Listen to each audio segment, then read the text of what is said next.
Within every period or established style in the creative arts, there is always a master. He stands on the highest promontory of creative expression and becomes a model for his colleagues. Such a figure was Michelangelo, another was Joseph Haydn. In the popular arts, Duke Ellington in jazz, Bessie Smith with the blues, Joan Baez and Bob Dylan in folk are now models of originality. They are soul leaders, as were the composers represented in this album, Scott Joplin, James Scott, and Joseph Lamb.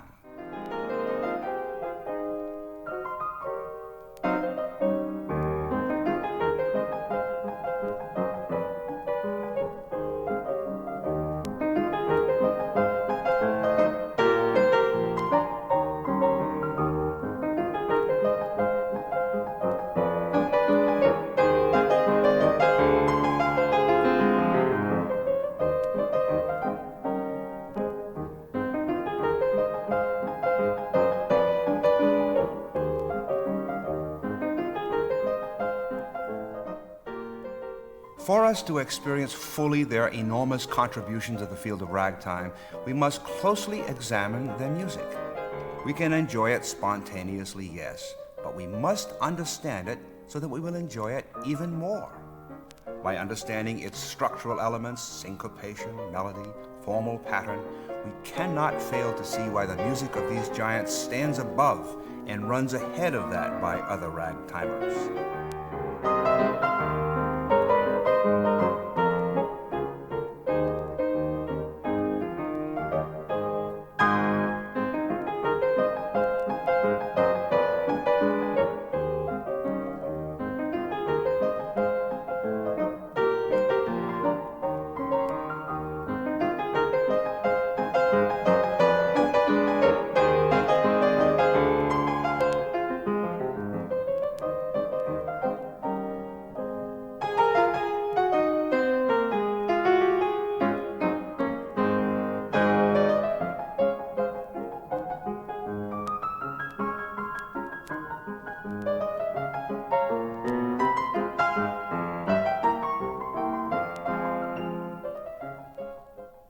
Let's begin with the rhythmic elements in Maple Leaf Rag, written by Scott Joplin at Sedalia, Missouri. Here is Maple Leaf's second strain, or melody.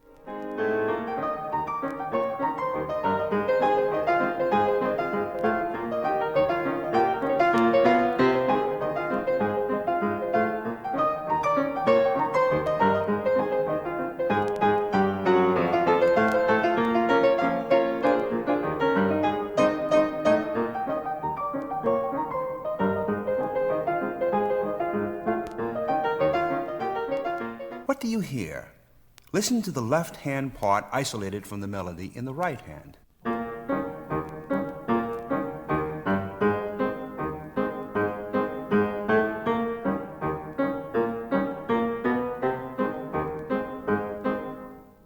That's but a simple oompa rhythmic pattern, very steady and in 2 beats to the bar, or what is called duple meter. It resembles closely the homely yet solid march accompaniment patterns of John Philip Sousa. Now listen to the rhythmic pattern in the melody line as it clashes with the pattern in the bass.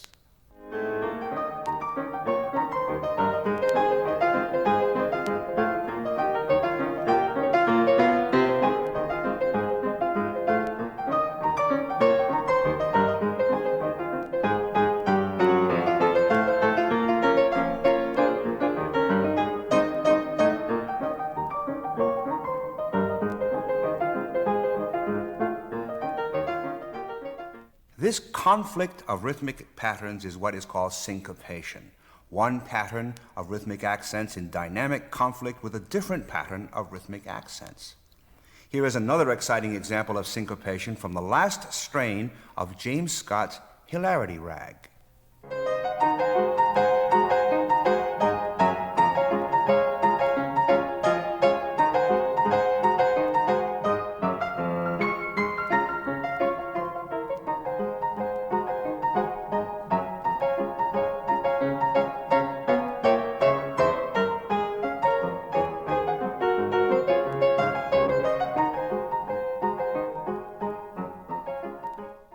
You will note that the most important of the melodic accents occur anywhere but on the two beats marked by the left hand. They fall at various points between the beat. Listen again to hilarity in half tempo.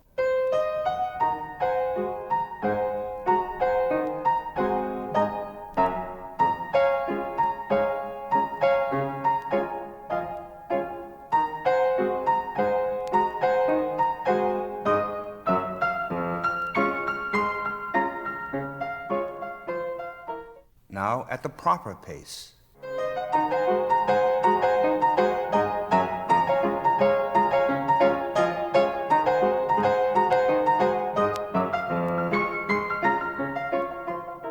That is typical, characteristic ragtime syncopation.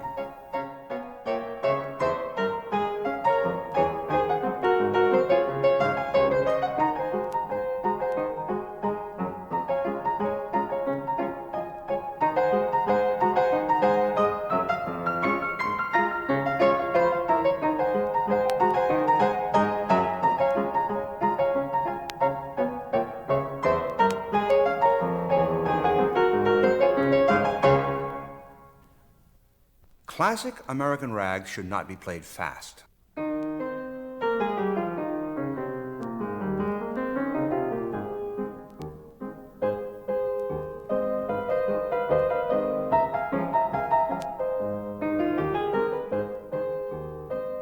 Joplin often wrote at the head of his published rags, "not fast," or in slow march tempo.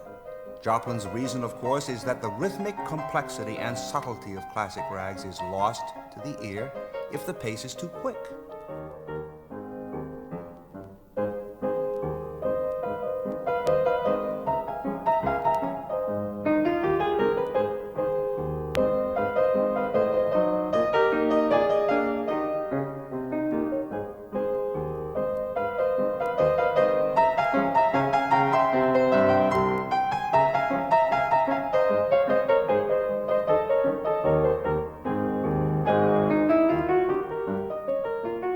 Imagine how little beauty of detail you would get if I were to play Easy Winners at this tempo.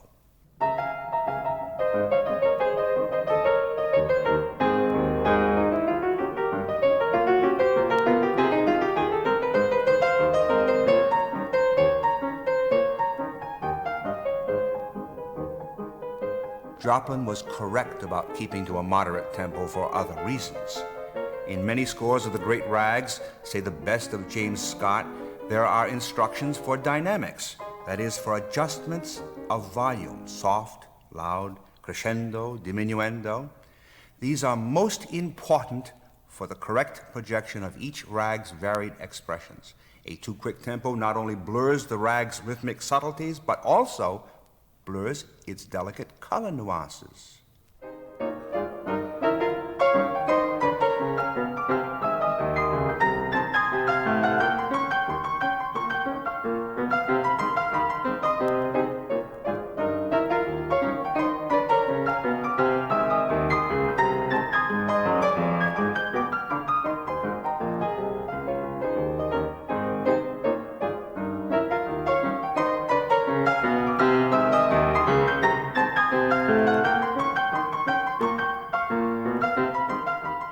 Classic piano rags are not generally lyric.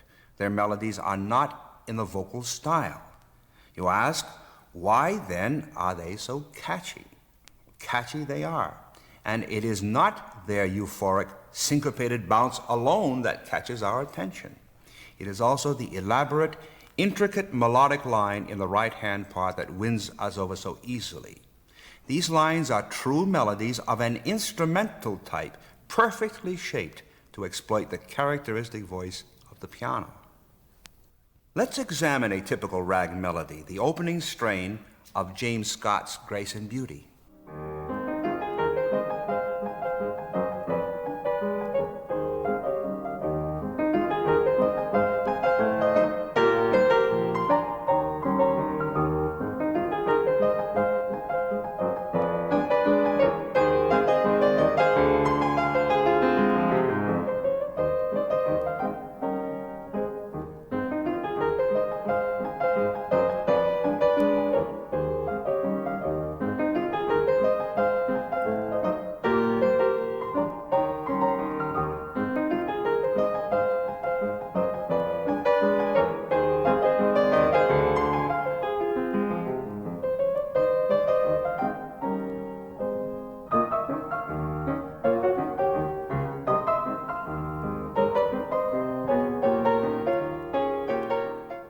First, note that in this melody, there are no long-held notes, as you might hear in an operatic aria or in a folk song.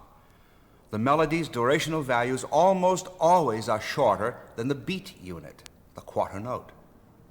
The notes in the melody are quicker than the beat, and usually faster than the accompaniment pattern in the left hand, itself moving faster than the beat.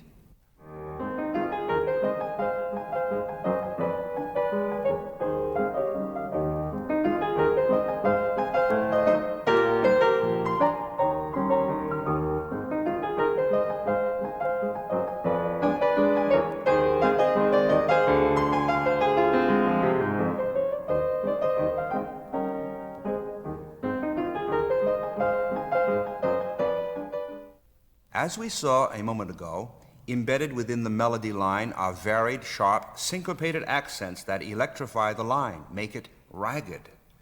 A smooth flow of running notes, as in the second strain of Chopin's D-flat major waltz, opus 74, is exactly opposite in feeling to the melodic running notes in the rag.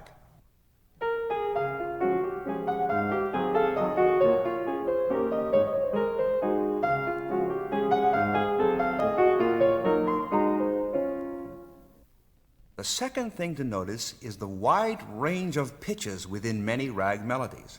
For example, the first strain of Grace and Beauty covers an enormous pitch range from the peak pitch F natural to another F natural 4 octaves below. Here is this strain without harmony.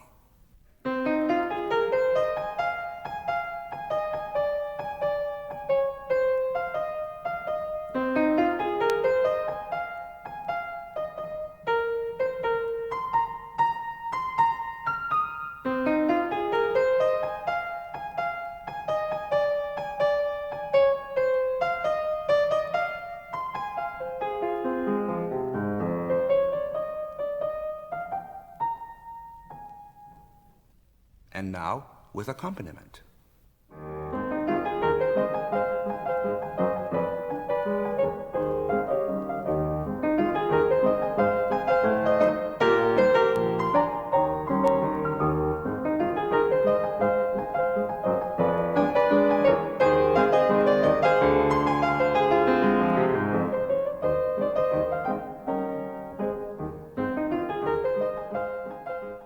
The extensive range covered by the melodic line in many rags is so great that often the melody will be shaped into a quasi-antiphonal style, or perhaps better, in a quasi-call and response style. Here, the melodic line is divided into 2 planes, a lower and a higher.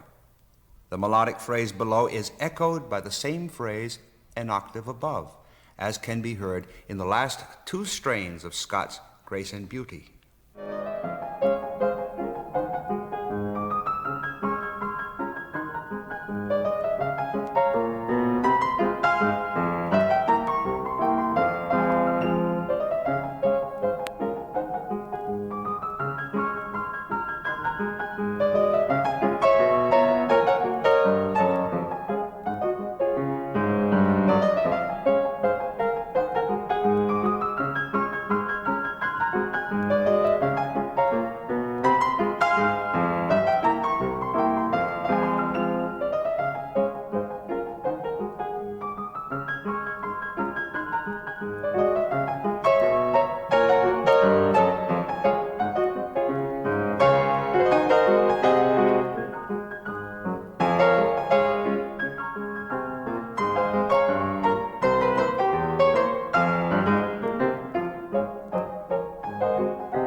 Thus, many rag melodies cover such a large range, almost the entire right-hand half of the keyboard, that they can be divided into consecutive responding phrases, one an octave higher than the other. And the left-hand part is not relegated exclusively to playing oompa oompa. Sporadically, the left hand will break out into a counterline of its own.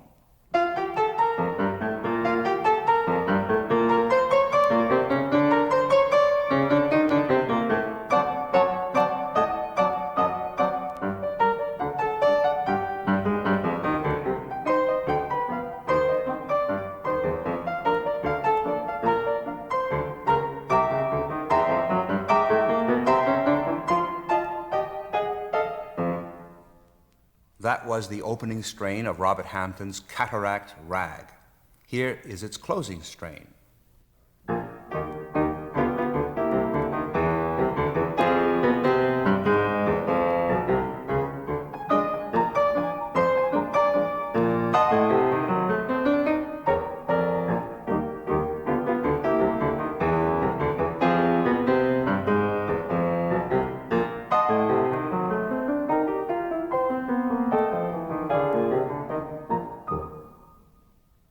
Note how both treble and bass registers share the melodic materials, pretty much on an equal basis. Everything discussed so far, complex, varied, syncopated patterns, and elaborate melodic figuration, including incipient polyphony of various types, suggests that the classic American rag, aside from its entertainment value, was a sophisticated art genre.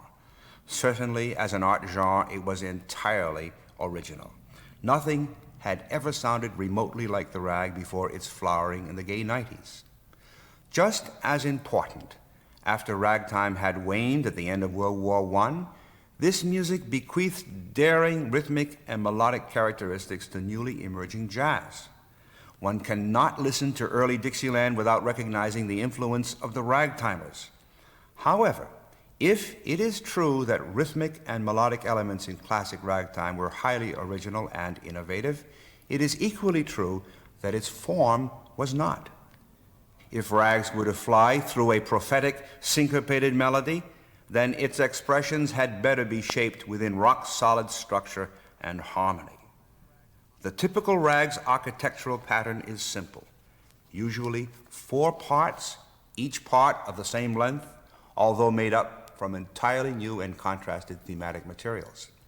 In this, the rag strongly resembles European dance forms such as the polka, waltz, and march. Let's look carefully at the structure of Lamb's extraordinarily graceful top liner. There are 4 different parts, or in the terminology of rag analysis, strains. Each strain has its own distinctive melody within a symmetrical 16-bar frame. Topliner's first strain is elegant, consisting of an arched 8-bar phrase punctuated by a half cadence, answered by a second 8-bar phrase ending with a tonic chord. Here is the first melodic phrase. Note the arched curve of its profile and the anticipatory feeling within the last chord.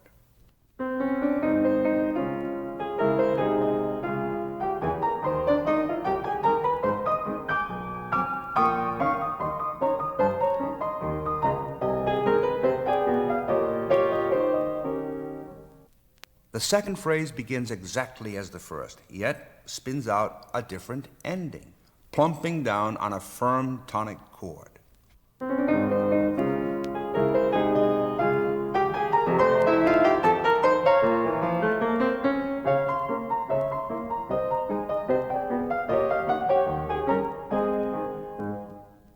Now hear the entire strain.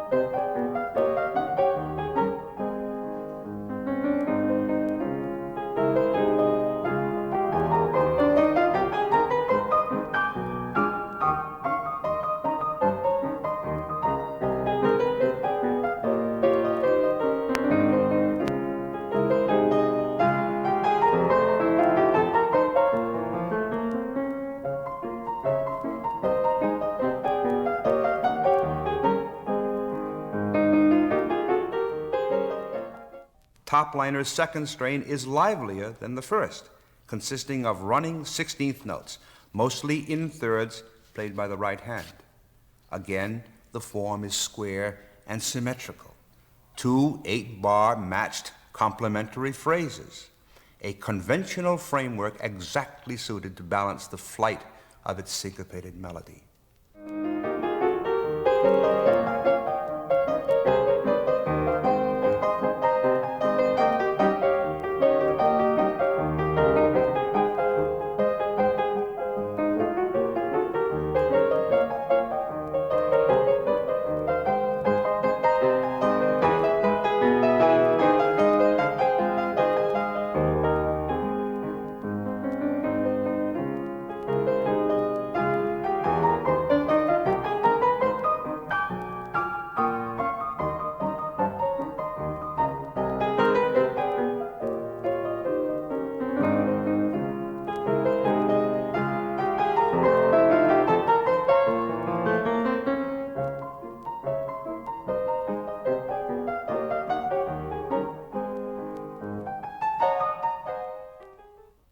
So far in Topliner, we have heard two different strains in the pattern A, B, A.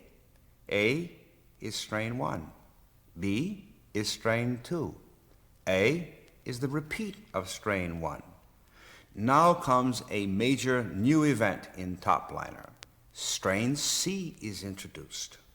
What is particularly interesting about this strain is that it occurs through a change of key to a new tonic 4 notes higher than the original tonic. Both strains A and B were in the key of A flat major. Here is a classical cadence in A flat major.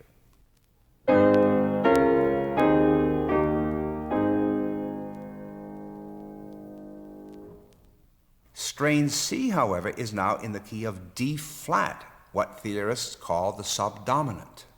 Here is a classical cadence in the key of D flat major.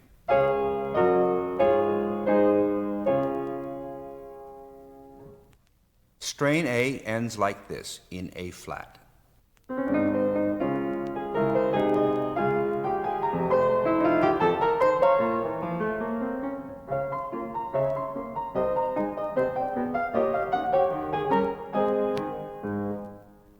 While strain C starts like this in D flat.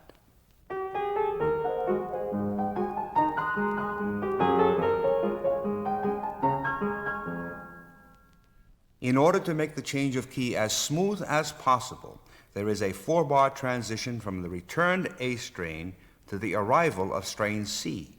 Listen to a portion of strain A, followed by the brief transition, and then the entrance of strain C.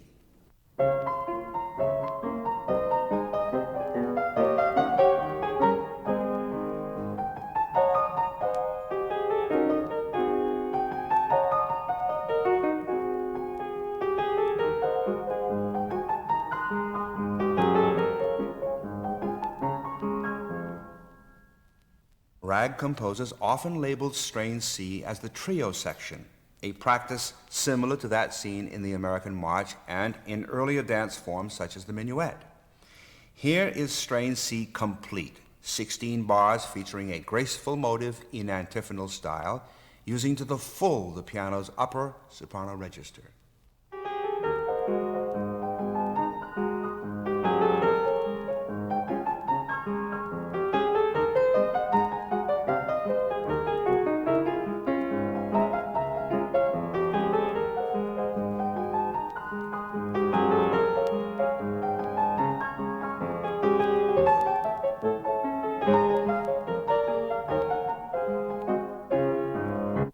Topliner's final part, strain D, still in the subdominant, is powerful and driving, bringing this rag to a brilliant close.